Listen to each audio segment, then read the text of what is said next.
1996 সালে 6 সেপ্টেম্বর ঢাকার ইস্কাটনের একটি ফ্ল্যাটে একটা লাশ ঝুলছে ফ্যানের সাথে। সেই লাশটা কার? বাংলাদেশি সিনেমার সবচেয়ে উজ্জ্বল তারকা, যাকে বলা হয় ঢলিউডের রাজকুমার সালমান শাহের। 1996 সালের 6 সেপ্টেম্বর রহস্যময় মৃত্যু ঘটে বাংলা চলচ্চিত্রের আকাশে জ্বলে ওঠা সবচেয়ে উজ্জ্বল নক্ষত্র। আত্মহত্যা নাকি এটা নিখুঁতভাবে পরিকল্পিত একটি হত্যা? 29 বছর পরও 2025 সালে এসে এই রহস্য এখনো অমীমাংসিত রয়েছে এবং পরিবার এখনো লড়াই করছে সত্যতা এবং ন্যায়ের জন্য। কিন্তু এই ভিডিওটিতে আমরা শুধু রহস্য নিয়ে থামবো না, আমরা খুঁজে বের করব সালমান শাহের পুরো জীবন কাহিনী, তার ছোটবেলার স্বপ্ন, অবিশ্বাস্য সাফল্য যা ঢলিউডকে পুরোপুরিভাবে বদলে দিয়েছে, বিতর্ক যা তাকে ঘিরে রেখেছে এবং সেই মৃত্যুর গভীর বিশ্লেষণ যা আজও ফ্যানদের ঘুম ছিনিয়ে নিয়েছে। সালমান শাহের মামা একটা ইন্টারভিউতে বলে, তার মৃত্যুর 24 ঘন্টার মধ্যে 46 জন ফ্যান আত্মহত্যা করেন। এটাই দেখায় সালমান শাহের ফ্যানেদের ভালোবাসা সালমান শাহের প্রতি।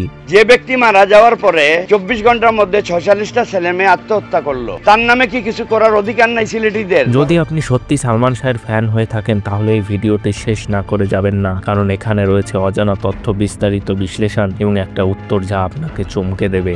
বাবা বলে ছেলে নাম করবে, তুমি আমার এমনই একজন। টাকা দিয়ে যারা নেতৃত্ব কেনে, ভোট কেনে, তাদের আদর্শ হয় তারা কালোবাজারি, না হয় কালোবাজারিদের সহায়তাকারী।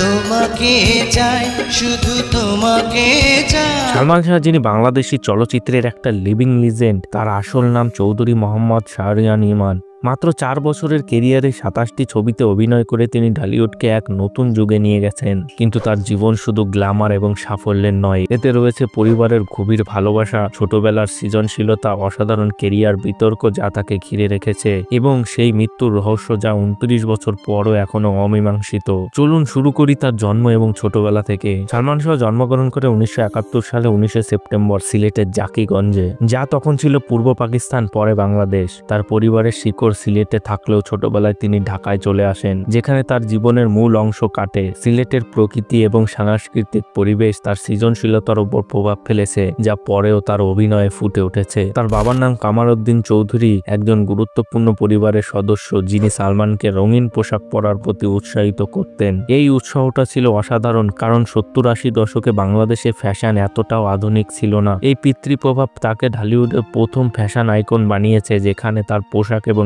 স্টাইল তরুণদের অকরণীয় হয়ে উঠেছিল। তার মায়ের নাম নীলা চৌধুরী, যিনি একজন গায়িকা ছিলেন। সালমান মাকে নীলা ভাবি বা মামনিয়া বলে ডাকতেন এবং তার গান শুনেই বড় হন। ছোটবেলায় তিনি মায়ের অনুসরণ করে গান গাইতেন, গিটার এবং হারমোনিকা বাজাতেন। একটা মজার কাহিনী, সালমান মায়ের তোয়ালা দিয়ে নিজেকে সাজিয়ে বলতেন, দেখো মা, আমি মা হয়ে গেছি। এই জন্য তার বাবা তাকে টিচও করত। এই মাতৃপ্রভাব তার সঙ্গীতের প্রতি ভালোবাসা জাগিয়েছে, যা পরে ছবিতেও গানের মাধ্যমে ফুটে উঠেছে। তার পরিবারের তিনি জ্যেষ্ঠ সন্তান ছিল এবং ছোট ভাই চৌধুরী মোহাম্মদ শাহরিয়ার ইমানের সাথে তার সম্পর্ক ছিল খুবই ঘনিষ্ঠের। সালমান শাহ এসএসসি পাশ করেন 1987 সালে ধানমন্ডি আরব মিশন স্কুল থেকে, এইচএসসি পাশ করেন আদমজি ক্যান্টনমেন্ট স্কুল থেকে এবং স্নাতক করেন মালেকা সায়েন্স কলেজ থেকে। তার শিক্ষা ছিল ঢাকা কেন্দ্রিক এবং সায়েন্স ভিত্তিক, কিন্তু তার সৃজনশীলতা স্কুল লাইফ স্পষ্ট ছিল গান, সঙ্গীত এবং ফ্যাশনের। ছোটবেলায় তিনি পুরনো সিনেমা দেখতেন, যেমন বলিউডের নুরি, শোলে, যা তার অভিনয়ের প্রেরণা। বাবা ভিসিআর কিনে দিলে তিনি বারবার সেগুলো দেখতেন। এই অভিজ্ঞতা তাকে স্বাভাবিক অভিনেতা বানিয়েছে। সালমান শাহ সবসময় গর্ব করে বলতেন, আমি নীলা চৌধুরীর ছেলে। তার মা তাকে দয়ালু এবং উদার করে তোলেন। এই ছোটবেলার স্মৃতিগুলোই তার পার্সোনালিটিকে সেভ করেছে, যা পরে তার রোমান্টিক হিরো ইমেজ দেখায়। কিন্তু দুর্ভাগ্যবশত এই সুখের ছোটবেলা থেকে তার জীবন একটা ট্র্যাজেডিতে পরিণত হয়। সালমান শাহের ফিল্মি জগতে আগমন ছিল একটা সুযোগের খেলা। 1992 সালে শিক্ষা শেষ করে ঢাকায় থাকাকালীন পরিচালক সোহানুর রহমান সোহান একটা নতুন মুখ খুঁজছিলেন। সালমানের বন্ধুদের মাধ্যমে দেখা হয় এবং তার সৌন্দর্য, ফ্যাশন সেন্স এবং চারিজমা সোহানকে মুগ্ধ করে। এই মুহূর্তটা একটা টার্নিং পয়েন্ট ছিল। সোহানের চোখে তার স্বাভাবিকতা ধরা পড়ে এবং যা ঢালিউডে নতুন যুগের সূচনা করে। প্রথম ছবি কিয়ামত থেকে কিয়ামত, যেখানে তিনি মৌসুমীর সাথে জুটি বাঁধেন, ছবিটি সুপারহিট হয়, বক্স অফিসে রেকর্ড করে। সেই সময় দাঁড়িয়ে মানে 1993 সালে মুভিটি বক্স অফিসে 8.2 কোটি টাকা কালেকশন করে। এটা একটা ব্লকবাস্টার হয়। এই ছবির সাফল্য তার রোমান্টিক ইমেজ সেট করে, তার হাসি এবং স্ক্রিন প্রেজেন্স দর্শকের মন জয় করে।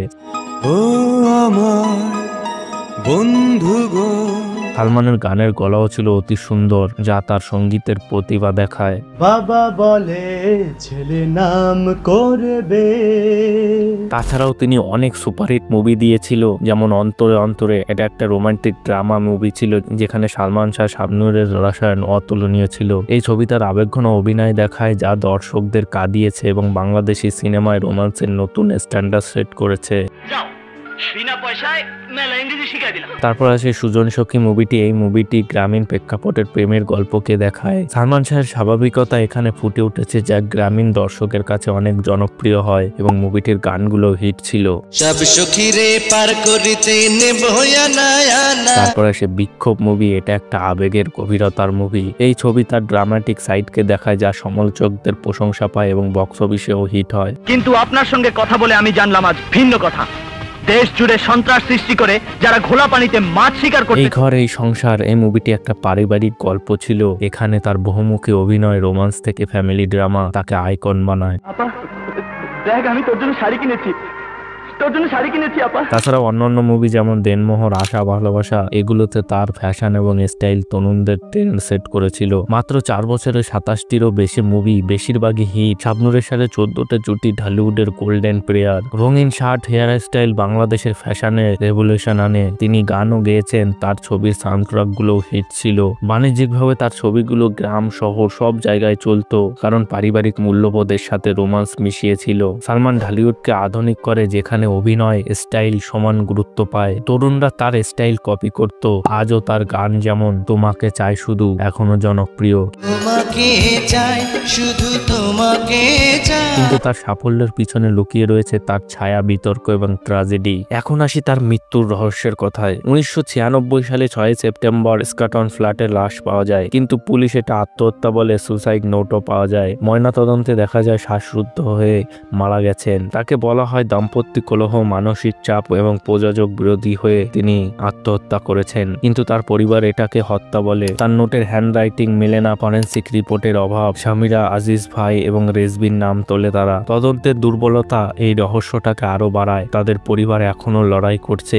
এই রহস্যই সিস্টেমের ত্রুটি দেখায় এবং তার লেগেসিকে রহস্যময় করে। অসমাপ্ত ছবি, প্রেমের বাজি ফ্যানদের এখনো হতাশ করে। অনেকে আবার বলে শাবনূরের সাথে রোমান্টিক সম্পর্কের গুজব, এবং পিবিআই রিপোর্টেও বলা হয়েছে এটা তার আত্মহত্যার কারণ তিনি শাবনূরকে দ্বিতীয় স্ত্রী করতে চেয়েছিলেন, কিন্তু শাবনূর এটাকে অস্বীকার করেন। এই গুজব তাদের জুটির জনপ্রিয়তা থেকে উঠে এসেছিল, কিন্তু এটা তার দাম্পত্য জীবনকে প্রভাবিত করে। আসলে তার সাথে কি হয়েছিল সেটা তো এখনো অজানায় থেকে গেছে, আমাদের ইন্ডিয়ার সুশান্ত সিং এর মতোই। সেটাও হয়তো একদিন ঢাকা পড়ে যাবে, যেমনটা হয়েছে এই সুশান্ত সিং রাজপুতের সাথে। সালমান শাহের জীবনটা একটা ট্র্যাজেডি, কিন্তু তার লেগেসি চিরকালীন। তিনি ঢালিউডকে ফ্যাশন এবং রোমান্সের নতুন যুগ দিয়েছেন। আজও তার ছবি টিভিতে চলে, ফ্যানরা সেলিব্রেট করে। তার মৃত্যুটা শুধু সিলেটের নয়, পুরো ইন্ডাস্ট্রিকে ক্ষতি করেছিল। প্রায় 2 বছর ধরে কোনো ছবি চলছিল না এই ইন্ডাস্ট্রিতে। এটাই দেখায় তার প্রতি ফ্যানদের ভালোবাসা। সালমান শাহের এই 4 বছরের কেরিয়ার নিয়ে তোমাদের কি মতামত রয়েছে কমেন্ট বক্সে অবশ্যই জানাও। ভিডিওটা একটু ভালো লেগে থাকলে একটা লাইক করে দিও, চ্যানেলে নতুন হলে সাবস্ক্রাইব করে নোটিফিকেশন অল করে দিও, যাতে ভিডিও আপলোড করলে সবার আগে পৌঁছে যায় তোমাদের কাছে। দেখা হচ্ছে পরের এক নতুন ভিডিওতে। বাই।